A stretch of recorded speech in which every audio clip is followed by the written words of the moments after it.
자, 여러분들과 함께 고린도전서 9장 15절부터 27절까지의 말씀을 살펴보도록 하겠습니다.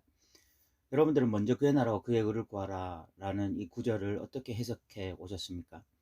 물론 우리가 마태복음 그 본문으로 가서 우리가 이 구절을 해석할 때는 그 본문의 어떤 그 맥락 안에서 또 살펴봐야 되고, 또 단어적 의미도 살펴봐야 되고, 또 신학적인 의미도 살펴봐야 되겠지만, 고린도 전서의 어떤 국한에서 우리가 먼저 그의 나라와 그의 의를 구하는 것은 무엇일까를 고민해 보면 저는 그런 생각이 듭니다.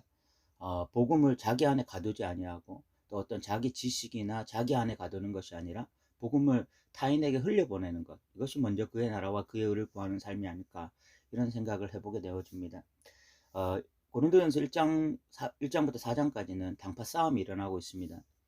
왜 누구는 개바파, 누구는 아볼로파, 누구는 바울파, 이렇게 당파가 나누어졌을까를 생각해 보면 결국은 자기 중심적인 거죠.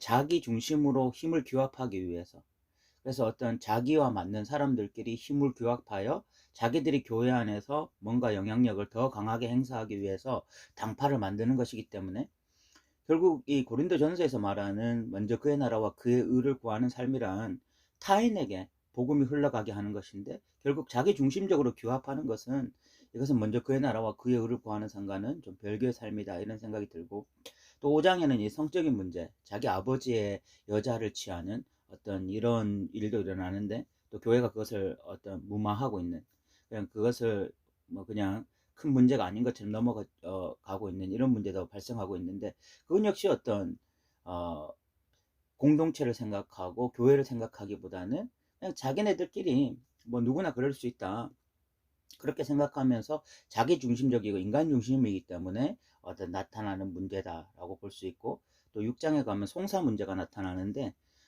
성도들끼리 서로 어떤 문제가 생겼을 때 그것을 가지고 세상 법정에 가서 고발하고, 그것을 보면서 사도 바울은 차라리 너네가 손해보는 게 낫지 않냐, 차라리 그럼 성도한테 좀 당해주는 게 낫지 않냐, 이렇게까지 이야기하는데, 결국 그것도 복음의 정신과는 어떤 전혀 상관없는, 복음은 타인에게 흘러가는 것인데 자기 중심적이니까 분을 참지 못하고 세상의 어떤 법정에까지 이렇게 고발하는 거 아니겠습니까?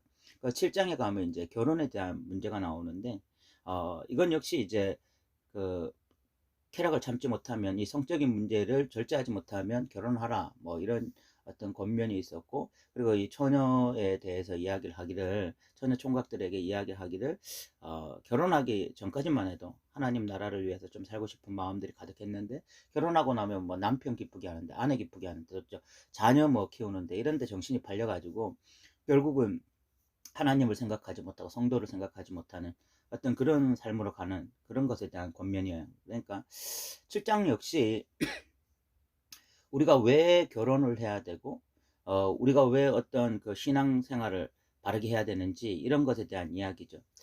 결국은 이게 신앙이라고 하는 것이 타인을 향하여 흘러가지 않으면 그 의미가 없다, 이런 생각이 좀 들고, 8장에 또 이 먹는 우상의 재물을 먹는 문제에 대한 이야기가 나오는데, 그건 역시 내가 지식적으로 우상의 재물을 먹는 자유가 있다 할지라도 결국은 나로 인해서 누군가가 실족할 수 있다면 다시는 우상의 재물을 먹지 않겠다, 이렇게까지 생각할 수 있어야 된다 라고 이야기하고 있습니다. 결국 사도 바울이 1장부터 8장까지 일관되게 이야기하는 것이, 복음을 진짜 가진 자들, 그런 사람들은 복음을 자기 안에 가두고, 자기가 그런 복음의 지식을 깨달았다는 것을 자랑하는 자들이 아니라 복음을 흘려보내는 자들이다 라고 이야기하고 있는 거죠. 타인에게 복음이 흘러가는 자들이다. 9장에 와서 사도 바울은 자기에게도 권리가 있다라고 분명히 말했습니다. 그 권리라고 하는 것은 어떤 성도들로부터, 또 교회로부터 어떤 물질적인 후원을 받을 수 있는 권리였지만, 사도 바울은 그것을 기꺼이 포기했습니다.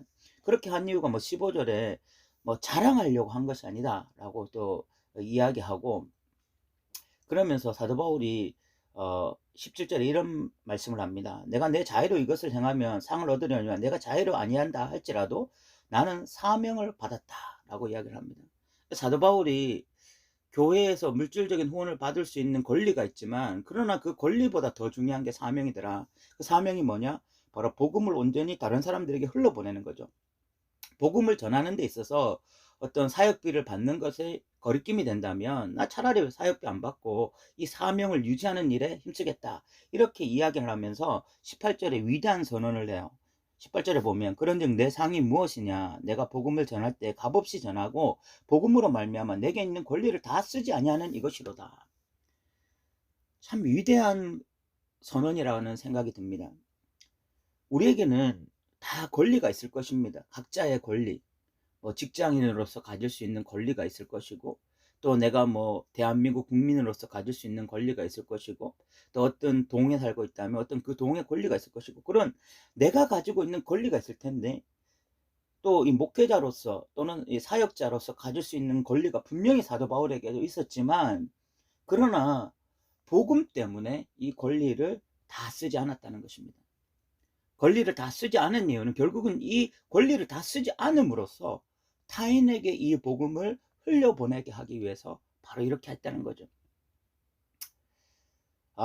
진짜 이 사명자, 진짜 이 복음에 미쳐있는 한 사람, 사도 바울의 모습을 보면서 굉장히 도전이 되는데, 오늘날은 참 너무 권리를 남용해서 문제잖아요.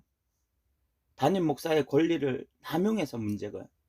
장로의 권리를 남용해서 문제고, 또 직분자의 권리를 남용해서 문제고, 권리를 남용해서 문제인데, 사도 바울은 복음을 위해서라면, 이 복음이 흘러가게 하는 것을 위해서라면 오히려 권리를 다 쓰지 않는 방향으로 갔다는 것입니다. 참 위대한 복음 사역자라는 생각이 들고요. 그러면서 사도 바울은 19절에 이런 고백을 합니다. 내가 모든 사람에게 자유로우나 스스로 모든 사람에게 종이 된 것은 더 많은 사람을 얻고자 합니다. 사도 바울은 자유인이죠. 복음 안에서 자유롭고 자유인이었습니다. 그러나 그 자유를 다 사용하지 않았습니다. 오히려 그 자유를 가지고 타인을 향하는 자유였습니다. 타인을 위해서 오히려 종이 되는 자유였습니다. 이것이 진짜 어떤 복음 안에 있는 믿음의 사람들의 특징이라고 저는 생각되어집니다. 오늘날 그리스도인들 중에서 어떤 복음에 대한 지식이 있는 자들, 성경 공부를 해서 지식이 있는 자들이 우리가 자유롭다라고 말을 하면서 그 자유를 방종으로 자기 쾌락을 위해서, 어떤 그냥 자기 자신을 위해서 또는 자기 가정을 위해서 자유를 함부로 사용하는 사람들이 너무 많이 있습니다. 그런 사람들에 비해서 사도 바울은 그 자유를 자기만을 위해서 또는 자기 가정을 위해서 사용한 것이 아니라 바로 성도들을 위해서, 또 타인들을 위해서 이 자유가 향하여지고, 그래서 종으로서의 자유로 이 자유를 사용하고 있다는 것입니다. 위대한 믿음의 사람입니다. 그래서 유대인들에게는 유대인 같이 하고요, 율법 아래 있는 자들에게는 율법 아래 있는 자처럼 했다고 했습니다. 사도 바울이 갈라디아서에 보면은요, 율법주의에 대해서 어떤 경기를 일으키는 모습도 볼 수가 있어요. 사도 바울은요, 어떤 이 복음에 위배되는 율법에 대해서 경기를 일으키는 사람입니다. 율법주의에 대해서 경기를 일으켜요.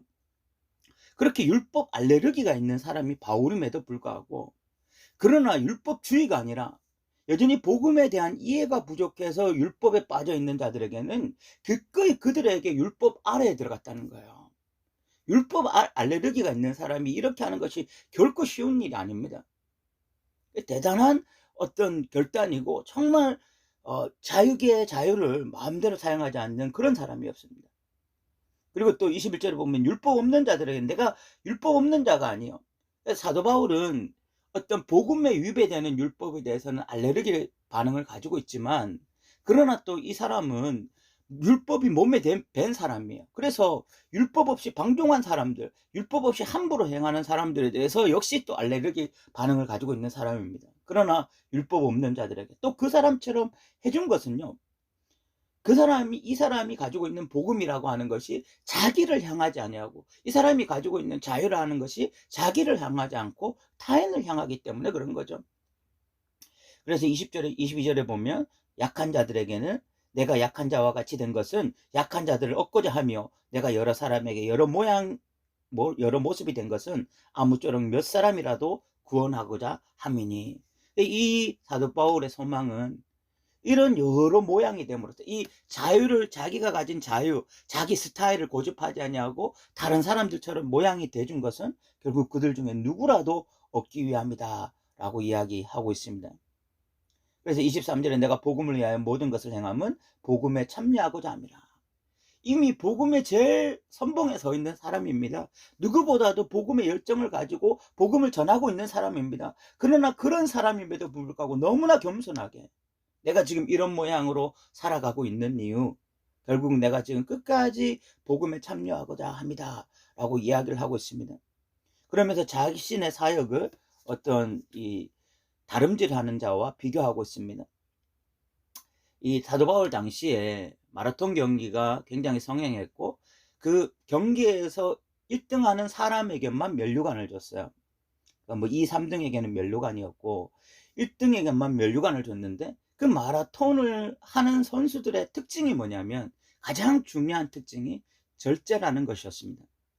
선수들은요, 이 마라톤 경기 전까지 자기의 어떤 체중도 유지해야 되고 자기의 체력도 유지해야 되고, 또 마라톤을 뛰기 위해서는요, 그 뛰는 순간순간마다 포기하고 싶은 순간들이 있는데 그 순간들마다 자기를 극복하는 그런 절제 같은 게 필요하거든요.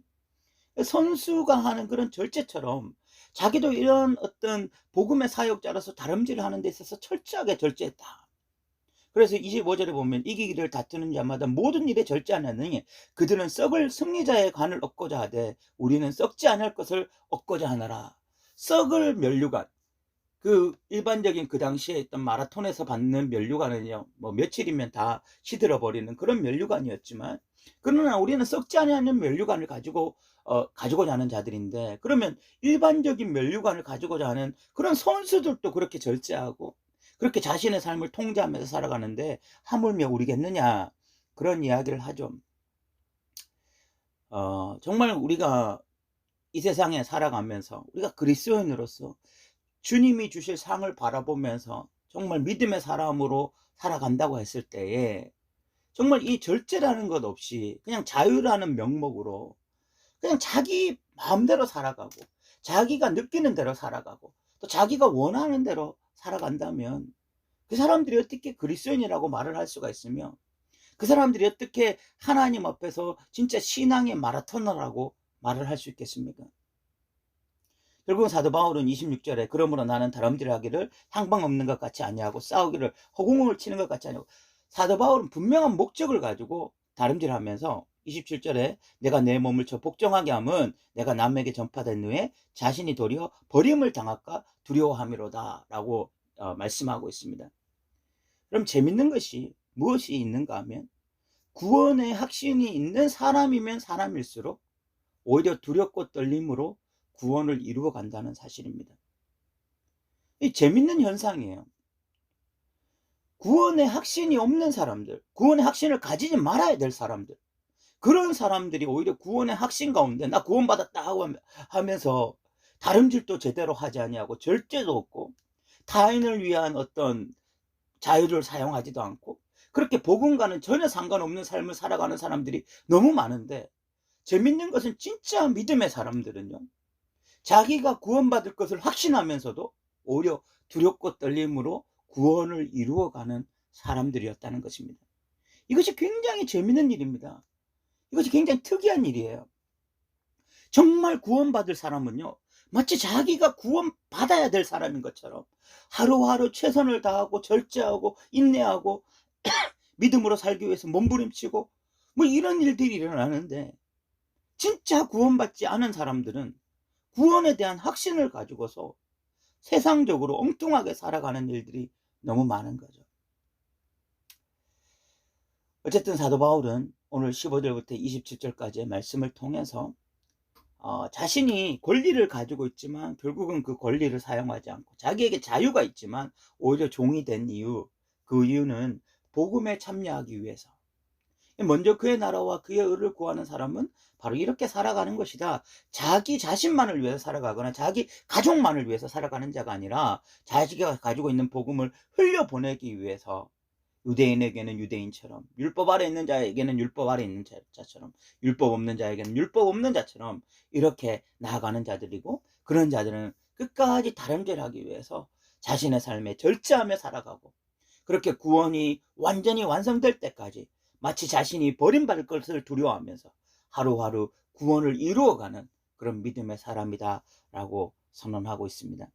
사랑하는 성도 여러분, 이 먼저 그의 나라와 그의 의를 구한다 있다라는 것이 마태복음에서 해석하는 부분이 있겠지만, 우리 고린도전서에서는 결국은 이 내가 가지고 있는 복음을 그냥 내 안에 가두는 것이 아니라 타인을 향하여 흘려보내는 것이 먼저 그의 나라와 그의 의를 구하는 것이 아닐까라는 생각이 들고, 그런 의미에 있어서 정말 하늘 보좌를 버리시고 이 땅에 오신 예수 그리스도가 우리의 모범이고, 또한 정말 이 자신을 비방하는 교회를 향해서 그러나 사도의 권리를 사용하지 아니하고 여전히 참 절제하면서 다름질하는 또 사도 바울이 우리의 모범이 될 수 있겠다, 이런 생각이 듭니다. 오늘 또 들어주셔서 감사합니다.